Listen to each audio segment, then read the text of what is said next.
Hello, everyone. Thank you for joining us today. My name is Martin Hayes. I'm one of the application engineers here at GoEngineer. And today we're going to take a look at SOLIDWORKS CAM for generating CNC code within SOLIDWORKS, as well as some of the new features from SOLIDWORKS 2020 that have been brought to that machining interface. So SOLIDWORKS CAM was brand new in SOLIDWORKS 2018. It brought the 2.5 axis machining interface from CAMWorks into every seat of SOLIDWORKS. So if you've got a seat of SOLIDWORKS on active subscription, doesn't matter if it's standard, pro, or premium, you'll have access to this machining tool for 2.5 axis parts. So 2.5 axis, just the simple way to explain that is flat bottom pockets. Whether you're doing pocketing, facing, the Z level is staying constant during each of the cuts is in the 2.5 axis scope of things. If you go beyond that, for three axis, 4 and 5 axis simultaneous, mill turn, wire EDM, all of these further modules are available through CAMWorks. We're a CAMWorks reseller as well and have been for a while. So we're going to jump over into the software. And I've got a basic part here that was just machined with several holes, maybe a facing operation, profiling operation, several pockets throughout the part.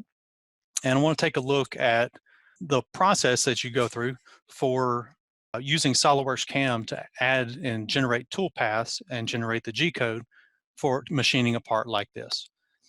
One of the things that sets SOLIDWORKS CAM apart beyond just being integrated into that interface is that SOLIDWORKS CAM and CAMWorks use feature recognition to find pockets, bosses, faces, holes, to find the features of the parts. So whether your part is programmed in SOLIDWORKS, no matter how it was designed in SOLIDWORKS, or if it was imported from a third-party system, SOLIDWORKS CAM is actually going to do some work on the front end to recognize those features no matter how they were designed or what system they were designed in. So I want to spend a little bit of time taking a first look at the interface and how code is generated with SOLIDWORKS CAM for those of y'all who haven't seen it before, since it is a relatively newer product. And then we'll jump into the SOLIDWORKS 2020 features that have been brought in this year, including one that they just added in recently with Service Pack 0. The SOLIDWORKS CAM interface is integrated into the SOLIDWORKS feature tree and property manager, as well as the SOLIDWORKS command manager toolbar. You also have access to several toolbars dedicated to the SOLIDWORKS CAM tools, whether you're creating the features, which is the geometry of the part to be machined, or creating the operations that are actually going to designate the tools used in the tool paths that are generated. So in the property manager, you'll see 3 new tabs that are brought in when the SOLIDWORKS CAM add-in is active. The first tab is the feature tree, where the geometry is recognized. The second tab is the operations tree, where each of the operations for the toolpath live and all the parameters are specified there. And then the last tab to the far side contains all of our tools that are used on this part. You can actually move operations between those tools to change which tools will be used. So this part, designed in SOLIDWORKS, has several different features and mirrored patterns, circular patterns that are used to create this. And as you see, when we recognize these features, it's not going to matter how that part was designed. It's strictly looking at the geometry itself. So we'll start by extracting the machinable features. You always start by recognizing the geometry itself, and you can use the built-in automatic feature recognition is that extract machinable features button, or you can actually create these features manually to have a little more control, and I'll show you that as well. So we see a perimeter feature. The green lines are indicating the geometry that is recognized for that feature. 8 irregular pockets have been recognized. A circular pocket in the middle. And then 2 sets of hole groups, the smaller holes that we'll be using a drill operation for, and the sets of counterbore holes that will actually have several operations associated with them. Now I want to take that perimeter feature and put it last in the priority of things to go. I want to show you how to create these features manually as well. So I actually had my automatic facing feature turned off so I could do that manually. It's pretty easy stepping into creating a new feature, selecting the feature type. And again, anytime we say features with SOLIDWORKS CAM, we're talking about the geometry itself, not extrudes and revolves and cuts and patterns, but pockets, slots, bosses, holes. In this instance, we want to create a facing feature using this selected face. And then for the end condition, we want that to go up to stock, and it's reading that 2 millimeters is how much we're actually going to face off with this set of operations.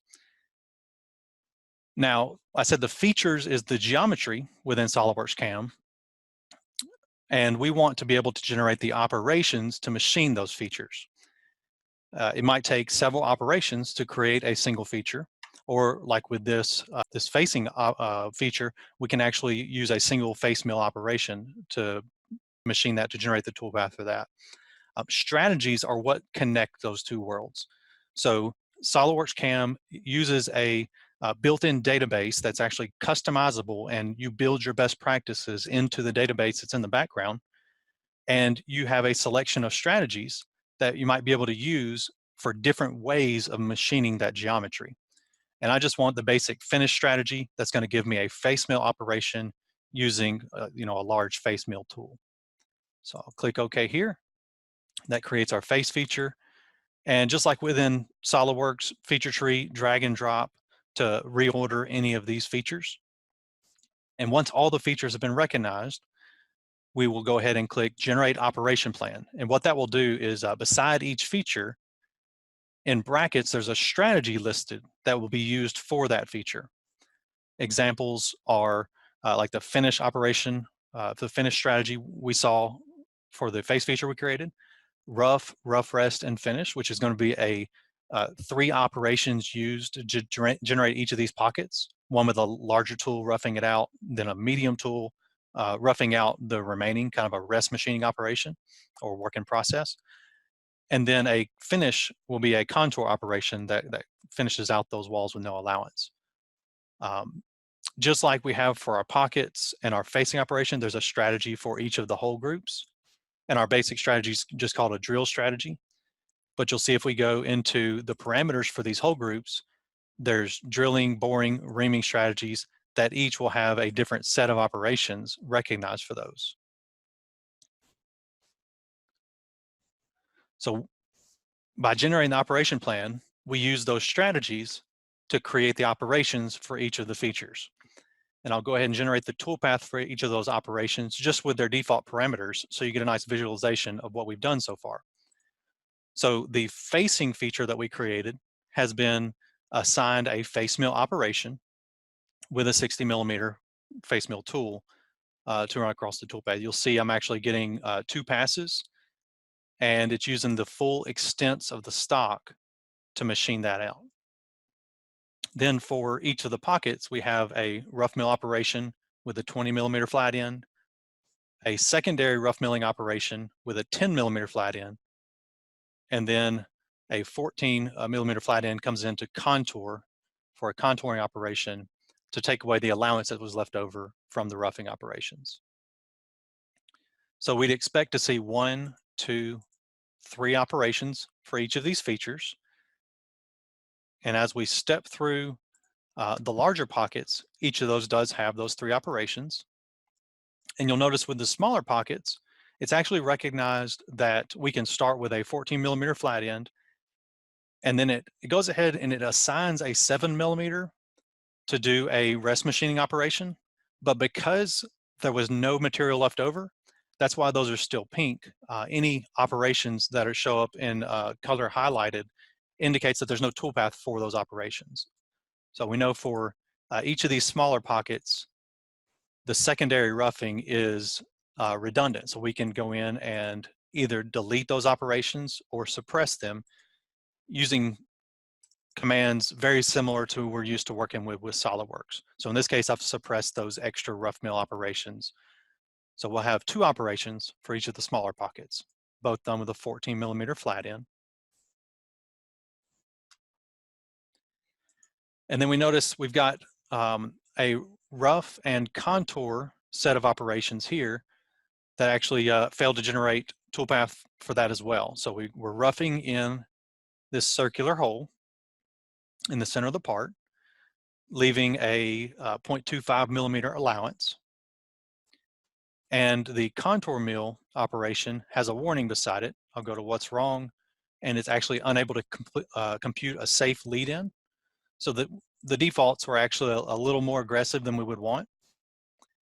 We can step into the lead-in parameters for this part and simply decrease the amount of lead-in that we'll be using. So 20% of our tool diameter is 4 millimeters is what we'll use. Preview that operation, and now it's able to get some safe lead-ins without gouging into the part. So you've got some automatic gouge checks going on as the toolpaths are generated, and you also have simulation capabilities to be able to step through the simulation of that toolpath, where it starts with a stock graphic model and cuts away that stock for a comparison between the resultant body and the part that was actually modeled. So we'll play through fast forward mode on this, and I want to show you a really nice feature that comes in handy with SOLIDWORKS CAM simulation is the show difference option, where I actually show if there's areas that gouge into the part, they would be red. Areas that were left over, maybe if we needed to use a smaller tool to get in certain nooks and crannies, those areas would be left over blue where they're under machined. We actually do have a few yellow areas that indicate we've cut extra that wasn't represented and cut on the main model. And we take a step back and view what's going on there is we actually have a chamfer being added on those countersink holes just to break the edges. The idea behind that is even though it's not modeled in, we have our best practices programmed into our database so that when we use a drilling operation for a counterbore hole group, it will actually create a center drill, contour milling, 2 sets of contour milling operations, and then a countersink to break the break edge on the lower part of the pocket. Then we step into our perimeter here. So that countersink operations was actually cutting away, quote unquote, a little extra from the model that we didn't model in. Again, it's applying those best practices that we've got saved into our database to make sure we break edges when we're working with counterbore holes. So any of these operations are fully customizable, and every step of this process is actually able to be done interactively and manually. As we saw, we created that face mill operation manually. You can go in and create additional features for any of the pockets or the geometry that you want to machine differently, as well as you can go in and manually create rough and contour mill operations for those features. Now, the secret behind SOLIDWORKS CAM bringing us from design to manufacturing so much faster, we talk to machinists and they say, well, we mostly do the same stuff over and over, and that repetition means I pretty much know what I need to do and how I want to machine it just when I'm looking at the part. We do a lot of the same things the same ways very often, just in different applications. Now, SOLIDWORKS CAM, the technology database that runs in the background, is able to allow you to do the work one time to customize the strategy you want to use to mill your features, and then save that back into the database to be applied in the future with either a new strategy or updating the existing strategies. Now, as far as editing the toolpaths, that's often an easy question to get a first look at, is how we control how many passes we want, how much step over we want to use, what pattern we want to work with. So let me show you that with this rough milling operation for the irregular pocket here. Simply double clicking brings us into the parameters interface where we can actually change the tool that's used. We can go into our tool crib and choose from commonly used tools within our environment. We can go into our library and actually search the database for any specifically sized tools. And you'll see from the list here, we actually have support for everything from your typical ball nose, flat end, hog nose, tools, all the way up to working with dovetail and keyway tools to be able to generate undercuts with typical 2.5 axis contour milling operations. We also have full control over the feeds and speeds. These can be either driven by a library in the background that runs off of the material selection when you set up your initial setup for the toolpath, or you can control them manually within this operation to fully override any of the settings. The XY feed rates, the Z feed rates, I've got them set to a percentage of the XY, or the lead-in feed rates the same way you're using a percentage. One of the things they added last year was the option for corner slowdowns during toolpaths to make sure we're not getting a lot of jerky movements in corners to actually decrease the XY feed rates. Or you can associate the operation feeds and speeds to the tool itself. You could say, everywhere I use this tool, I want to use these feeds and speeds. Then within these parameters, you also have access to all your typical machining options as far as the pattern that we want to use, pocketing pattern, a zig or zigzag pattern, spiral, and each different type of operation is going to have its unique pattern options. Right now we're using a 0.25 millimeter allowance on the side parameters of the part. That'll leave some material for the next pass to come in, and a 40% step over. That's 40% of the tool size, the tool diameter.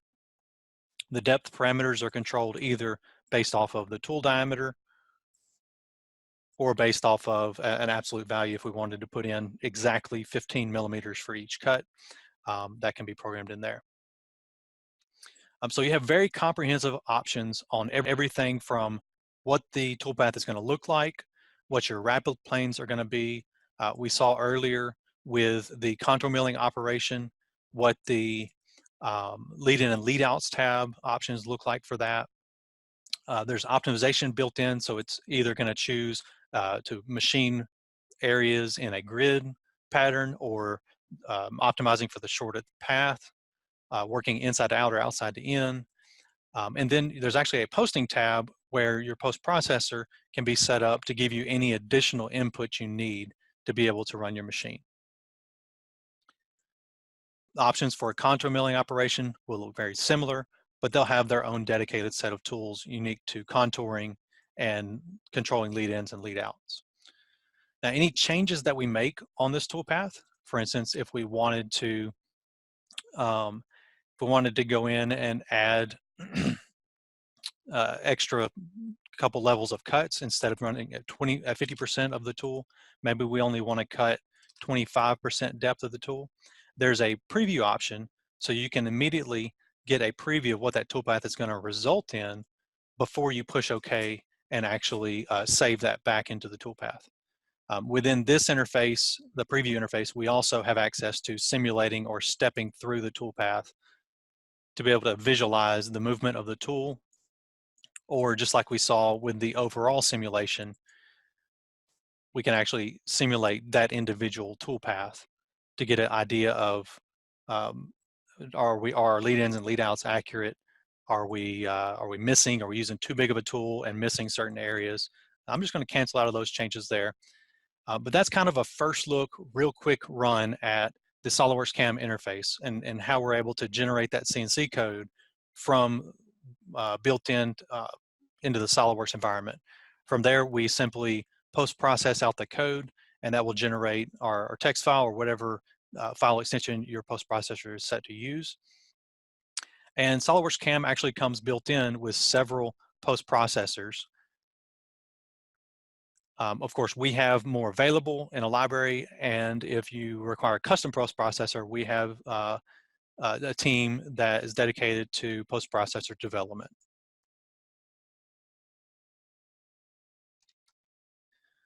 So overall, with SOLIDWORKS CAM, what does it bring to this machining environment beyond just getting the machines away from, instead of controlling the program the machine at the controller? We're able to use features, not just operations, to work toward our toolpath. So features are how the geometry is recognized within SOLIDWORks and within SOLIDWORKS CAM.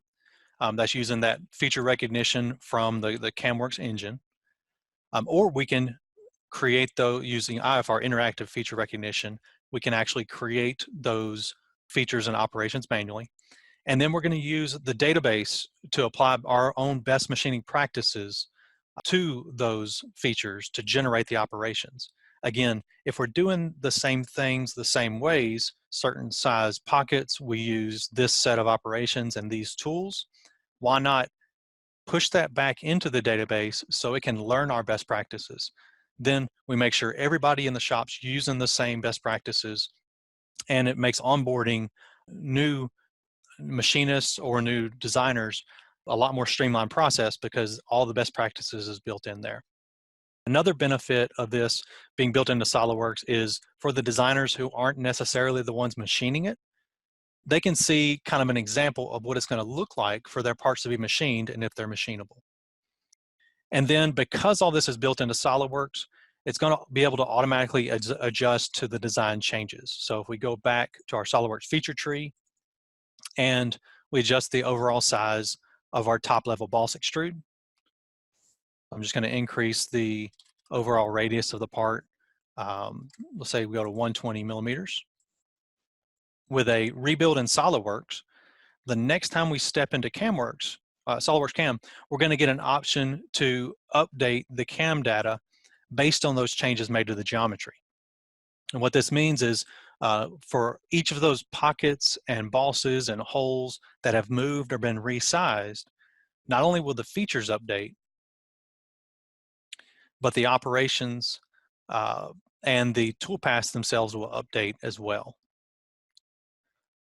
So running through a simulation of the updated toolpath, you'll see our facing operation goes through the entire enlarged stock now. Each of the pockets has been updated in the size that they're created for both the roughing and the Contra operations. And then each of the hole drilling operations is going to be updated to the new positions.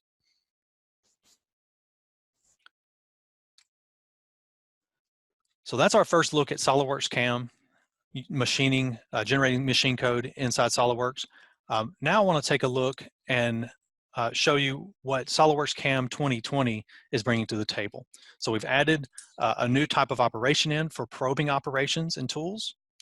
We've added in tab cutting for contour milling operations to be able to leave tabs, either machining over them or using the assigned lead in, lead outs to leave the stock connected to the part so it can be broken off later or in a secondary machining operation. And then brand new with SP0, it hasn't been in the beta functionality or the pre-release functionality, but brand new with SP0, we actually have added the capabilities for automatically generating the curve features for break edges and chamfers. So back to our part in SOLIDWORKS 2020 here. I want to add a new feature in for those break edges and chamfers and show you what that looks like. So we always worked with a curve feature for adding chamfered edges in, but now there's a button for auto select edges for chamfering. And what this is going to do, it's going to evaluate that geometry and create a curve feature dedicated to chamfering, breaking the edges on each of the linear or arced edges of the part. So each of those green highlighted lines is part of this curve feature.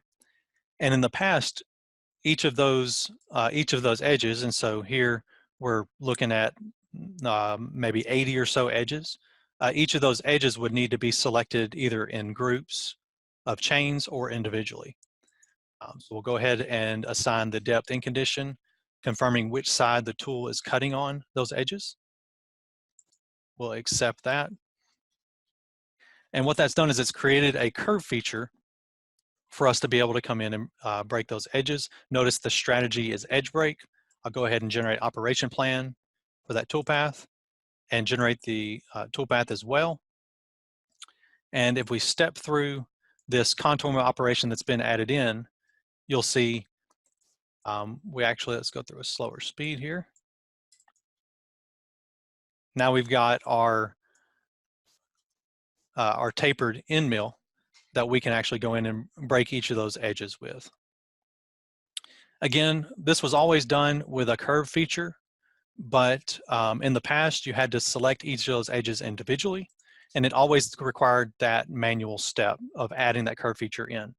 Now with 2020, not only do we have that automatic recognition to be able to add that in manually, but we can also enable that to be added with the extract machinable features option. So when we click extract machinable features to recognize the holes and pockets, the bosses, if we want to add the facing operation in, and then the curve features for chamfering has been added to this menu as well, so that when we extract machinable features, it will go ahead and generate that curve feature and this operation for breaking the edges. Now, for the probing operations, these are done directly within the operation tree. They don't require a feature to be tied to them at all.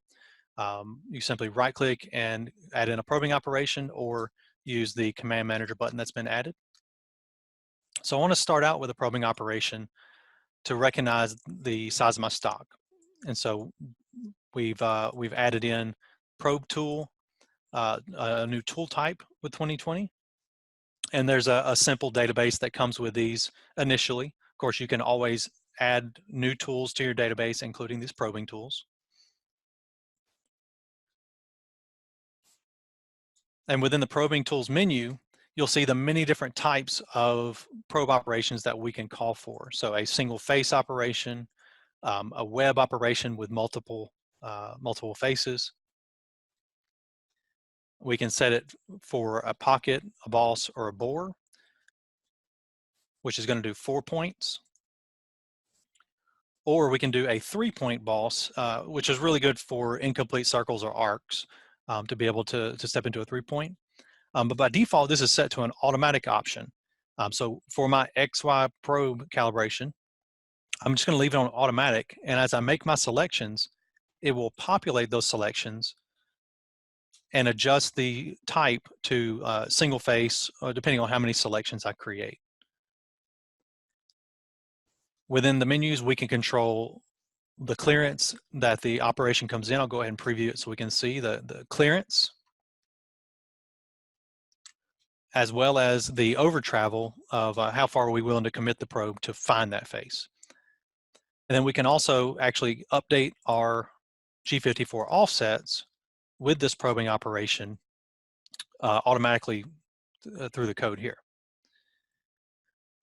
As far as the actual probe location, we can adjust the X and Y locations as well as the Z depth. So I'm going to use an entity to define my Z depth. So I'll just pick this top edge, and we'll go, let's say 20 millimeters below that top edge. That was too far, so let's go 10. All right, so that's 10 millimeters below that top edge. If we wanted to get a little more manually programmed with it, we can step that into -5 millimeters to keep it kind of on the top edge of that so we don't bump into any of our fixtures. And then we can also create a probing operation for Z as well. Right-click, probing operation, we'll use the same tool, and we'll simply switch to the Z measurements. Now for the Z measurement, I don't actually want to probe the face here because we've got a little bit of an allowance for the thickness of our stock. You can, both in the XY and the Z during the probing operations, use stock faces as well. So I'm going to use the positive Z face. I just click select stock faces, and we're going to use that positive Z face for that probing operation. Then we'll go ahead and confirm to update our G54 offsets. And now we've got probing in the XY and probing in the Z. Let's flip-flop that order there. We can also add probing operations into our program midway through. So after this hole is rough milled and contour milled, we can add a probing operation after that contour mill, just to confirm for quality the size of that hole. And with it set to automatic, you notice it switches to bore with that face selected. And for this, I'm not going to update my offsets. I simply want to insert that probing operation into my code. And then the last feature I want to show from SOLIDWORKS 2020 is the tab cutting option for contour operations. So I'm going to take a step back here, and instead of working my stock, I actually have it based off of a sketch on the bottom of the part. I'm going to base the stock off a bounding box offset and add, let's go ahead and double that up, about 40 millimeters in both the X and Y directions. That way, when we simulate the toolpath, we'll actually see the amount of material that's left over on the outside. And what we want to do is add in tab cutting to this contour mill operation to make sure that it doesn't separate from the stock entirely until future post-processing. So we'll go to the contour mill that is associated with the perimeter boss feature, and within the parameter definitions, under the contour milling, there's a new tab cutting option where we can actually include tabs into the machining. So within the tab cutting option settings, we can control, you'll see a preview here, that red box there. We control the length and the thickness of these tabs. If we want the tabs to go through the full thickness of the part, or if we want to simply avoid maybe the last pass of the part. Let's step it down to maybe 2 millimeters. We can control the number of tabs. So we've got 1, 2 now. We can go to 4 or 8. So that 8 should work pretty well for us. And then for each of the tabs individually, we can control the offsets of how far down that side we want them to be.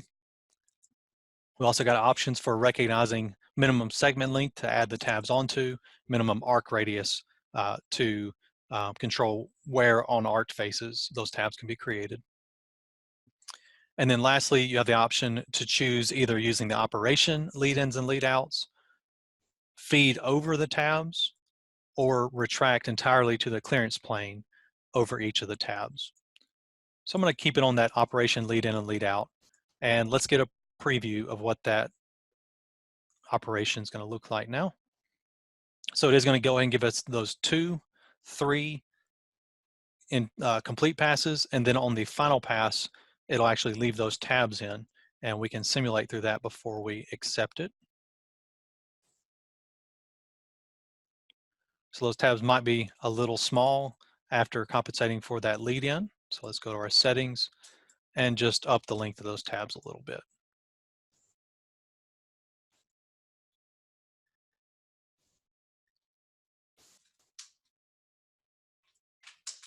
So that looks pretty good. Now, if we wanted to see what it would look like as far as feeding over for each of those tabs, we can enable the feed over. And then the retracted clearance is very similar. So feed over is strictly going to go over the top of that specified depth, or if we adjust to retract to clearance plane, we'll get a full retraction to the clearance plane specified on the NC tab. So 25 millimeter clearance in that.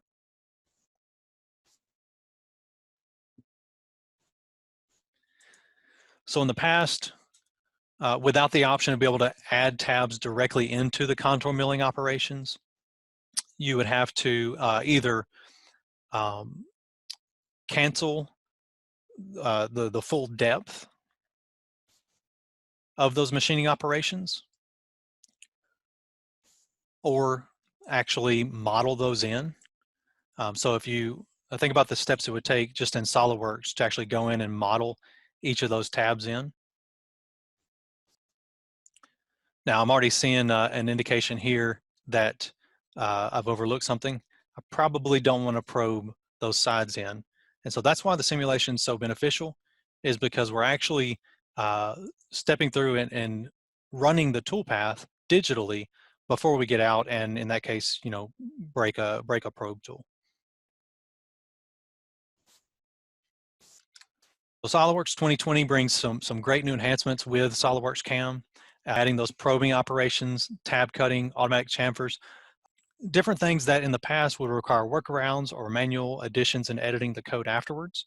There are a couple other features that we don't have time to get into and show today, but there is also support in 2020 for tapered thread mills, as well as in the technology database, they've added options to be able to save and restore your view settings for the column and order visibility within the technology database. Features like this are features that come from customer requests and get rolled into the software in future releases. With that, I want to thank you all for joining us today for our SOLIDWORKS CAM 2020 webinar. First look at machining with SOLIDWORKS CAM 2.5 axis machining, as well as those new features and enhancements with SOLIDWORKS 2020.